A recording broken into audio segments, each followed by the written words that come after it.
ہم نے سبق ہمارے پیشے کی پڑھائی کی تھی۔ آج ہم اس سبق کا اگلا حصہ بھی پڑھیں گے اور اس سبق کے سوالات بھی کریں گے۔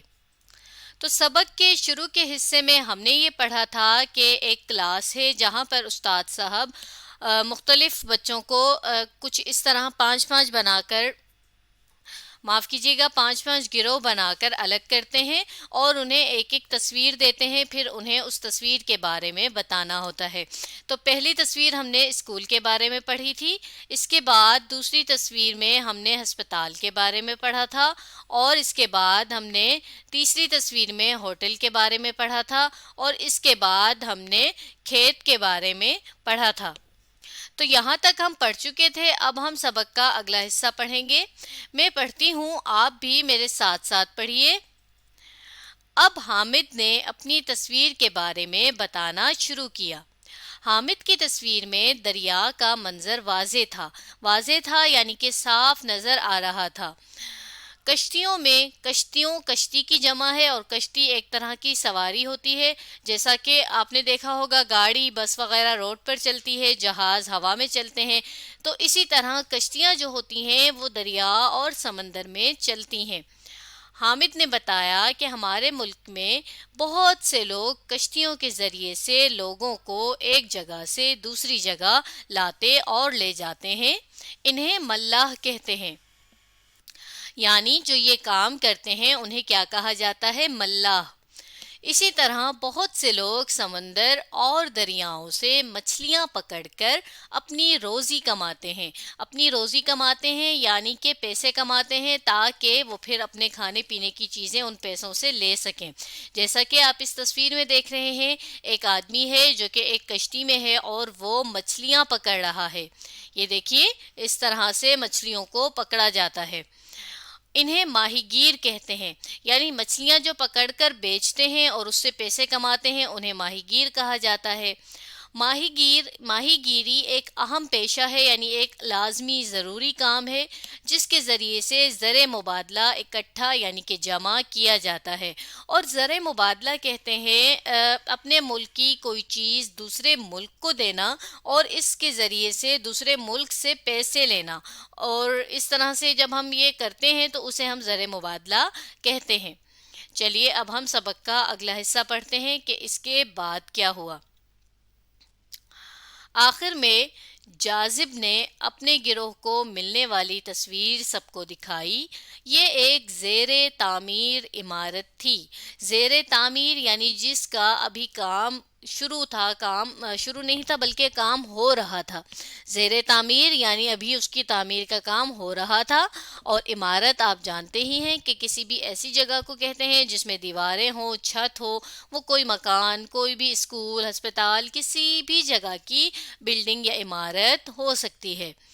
بچے سوچ رہے تھے کہ بھلا اس تصویر کے بارے میں جاذب کیا بتائے گا۔ جاذب: ساتھیو، یہ ایک زیر تعمیر عمارت ہے۔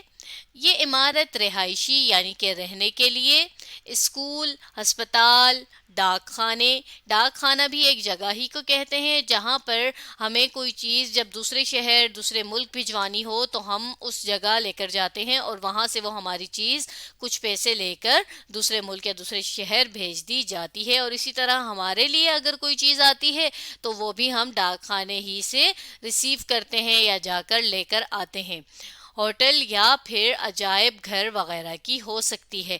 عجائب گھر کہتے ہیں جس میں ایسی چیزیں رکھی جائیں کہ جو عام نہ ہوں بلکہ عجیب ہوں، دیکھنے میں مختلف ہوں اور چیزوں سے، اور ان چیزوں کو دیکھنے کے لیے لوگ آتے ہیں۔ کیونکہ یہ چیزیں عام چیزوں سے مختلف ہوتی ہیں نا، اس لیے، جسے ہم انگلش میں میوزیم بھی کہتے ہیں۔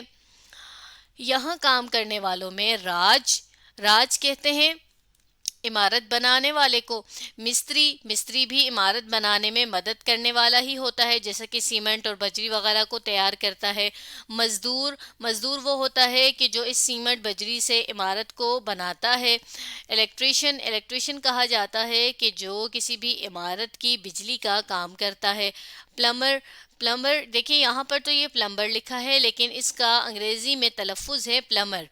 تو پلمبر ہم کہتے ہیں جو کسی بھی بلڈنگ یعنی کہ عمارت میں پانی کے انتظام کو دیکھتا ہے، یعنی کہ کہاں پر کون سا نل کا ہونا چاہیے، کہاں سے جو ہے کہاں پر پانی کی موٹر لگے گی، کہاں سے کیسے پانی آئے گا وغیرہ۔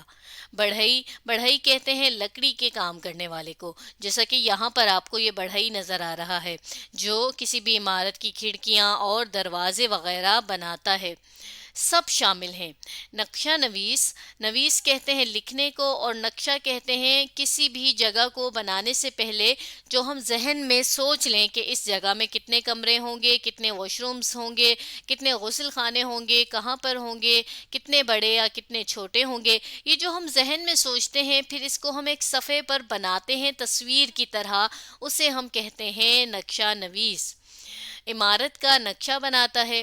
ٹھیکیدار، ٹھیکیدار کہتے ہیں اس شخص کو کہ جو کسی بھی عمارت کے بارے میں سارے کام کو سنبھالتا ہے، یعنی کہ وہی بتاتا ہے کہ اس میں کتنے مزدور چاہیے ہوں گے، کتنے مستری چاہیے ہوں گے، اور کتنا جو ہے وہ سامان لگے گا، کتنے دن لگیں گے اس عمارت کو بننے میں وغیرہ، تو اسے ہم ٹھیکیدار کہتے ہیں۔ اس نقشے کے مطابق باقی تمام لوگوں کی مدد سے عمارت کو مکمل کرواتا ہے۔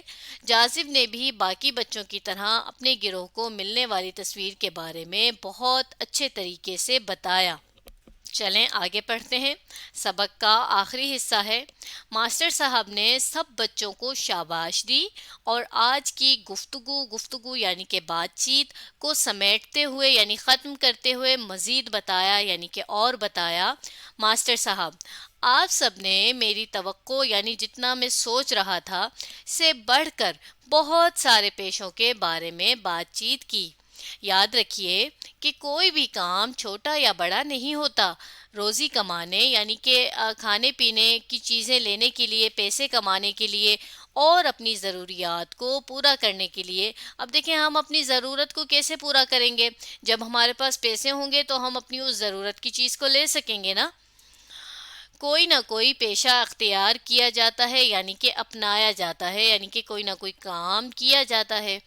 کوشش کریں کہ وقت آنے پر ان پیشوں کو ان پیشوں کو اپنائیں جن کی ہمارے معاشرہ کہتے ہیں کسی بھی ایسی جگہ کو کہ جہاں پر بہت سے لوگ مل جل کر رہتے ہیں اور ان کے رہنے سہنے کے طریقے بھی ایک جیسے ہوتے ہیں، جیسا کہ پاکستانی معاشرہ، اسی طرح ہر ملک کا اپنا ایک معاشرہ ہوتا ہے۔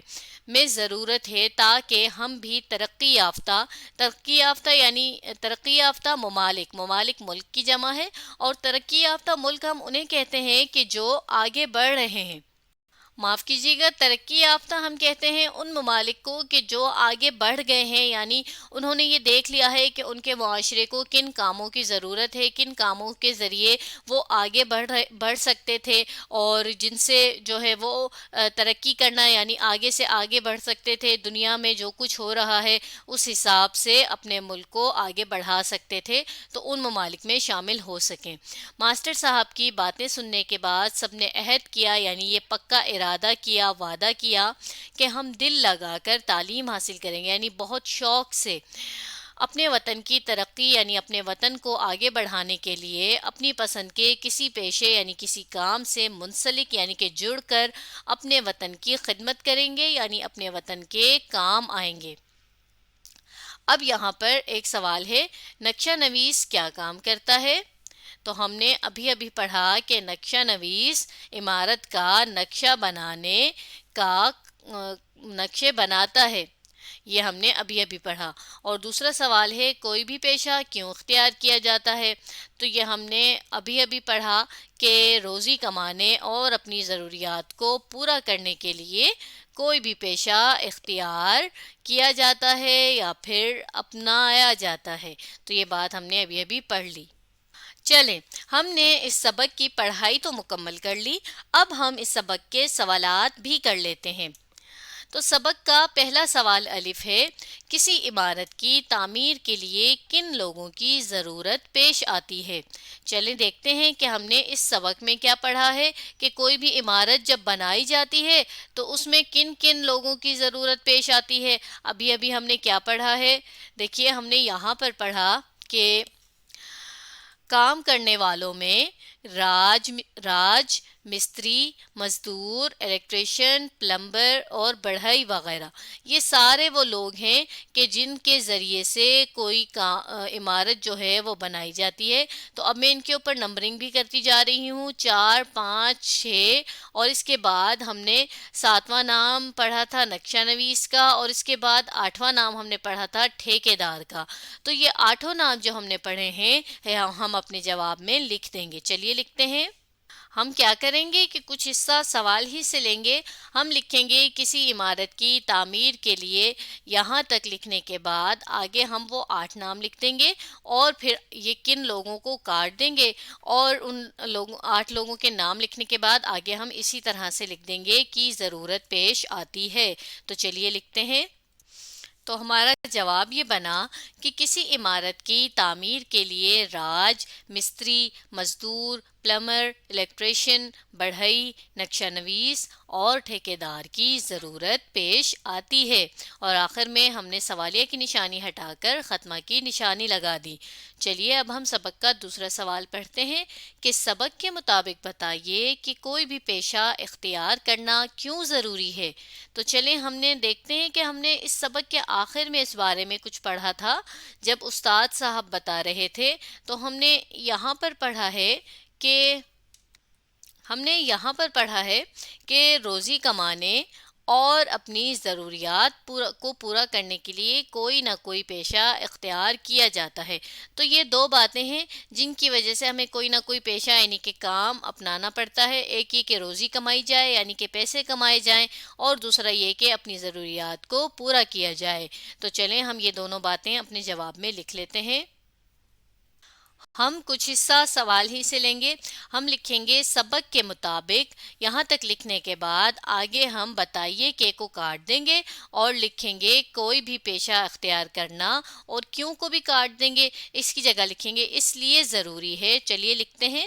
اب اتنا میں نے لکھ لیا، اس کے بعد میں لکھوں گی تاکہ ہم روزی کمائیں اور اپنی ضروریات کو پورا کر سکیں۔ تو چلیے میں یہ لکھتی ہوں، آپ بھی لکھیے۔ تو ہمارا جواب یہ بنا کہ سبق کے مطابق کوئی بھی پیشہ اختیار کرنا اس لیے ضروری ہے تاکہ ہم روزی کمائیں اور اپنی ضروریات کو پورا کر سکیں۔ چلیے سبق کا تیسرا سوال پڑھتے ہیں۔ سبق کا تیسرا سوال ہے کہ سبق کے آخر میں بچوں نے کیا عہد کیا۔ تو چلیں دیکھتے ہیں کہ ہم نے اس سبق میں کیا پڑھا ہے کہ آخر میں بچوں نے کیا عہد کیا تھا، کیا پکا ارادہ کیا تھا یا کوئی ایسا وعدہ کیا تھا کہ وہ یہ کام کریں گے۔ دیکھیے ہم نے یہاں آخر کی 2 لائنوں میں پڑھا تھا کہ ماسٹر صاحب کی باتیں سننے کے بعد سب نے عہد کیا کہ ہم دل لگا کر تعلیم حاصل کریں گے، اپنے وطن کی ترقی کے لیے اپنے پسند کے کسی پیشے سے منسلک ہو کر اپنے وطن کی خدمت کریں گے۔ تو یہ دونوں باتیں ہم اپنے جواب میں لکھ لیتے ہیں۔ چلیے لکھیں۔ اب کچھ حصہ تو ہم سوال ہی سے لیں گے، جیسا کہ ہم لکھیں گے سبق کے آخر میں بچوں نے یہ عہد کیا کہ، اور اس کے بعد میں لکھوں گی کہ وہ دل لگا کر تعلیم حاصل کریں گے۔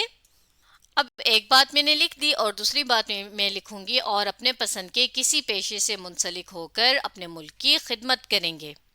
تو یوں ہمارا جواب بن گیا کہ سبق کے آخر میں بچوں نے یہ عہد کیا کہ وہ دل لگا کر تعلیم حاصل کریں گے، اپنی پسند کے کسی پیشے سے منسلک ہو کر اپنے ملک کی خدمت کریں گے۔ یہ کے بعد اور بھی آنا چاہیے، تو چلیے میں یہاں پر اوپر کر کے لکھ لیتی ہوں، آپ بھی لکھ لیجئے گا۔ تو آج ہم نے سبق ہمارے پیشے کی پڑھائی بھی مکمل کی اور اس کے سوالات بھی کیے۔